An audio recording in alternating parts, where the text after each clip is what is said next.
Hello, in this video I'm gonna show you how to create RAR and ZIP files for your Samsung Galaxy S22 using app called RAR. So we open the app, and from here we need to find any files that we want to be in our RAR or ZIP file.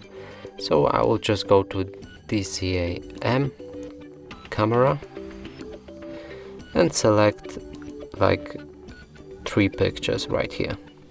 Now press on the plus button right here and select the file you want to create, RAR, ZIP or RAR4.x, and from here you can change the archive name, so call it pictures for example.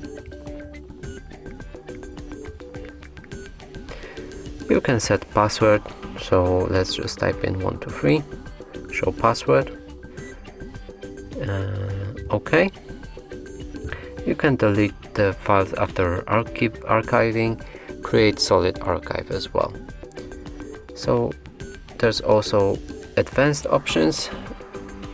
You can change the compression type to 1 megabyte dictionary, 2 megabytes dictionary and 4 megabytes dictionary as well. You can set the percentage of recovery record.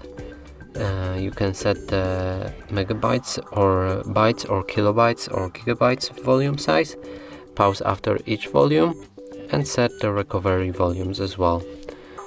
In options you can test the archive files, create separate archives, show archiving time, archiving name mask, and comments. You can leave any notes for the archive itself. So when you set up everything that you wanted, just press OK and you will have the RAR ready. And that's it for this video. Hope you like it. Please consider subscribing to our channel, leave a like and a comment below.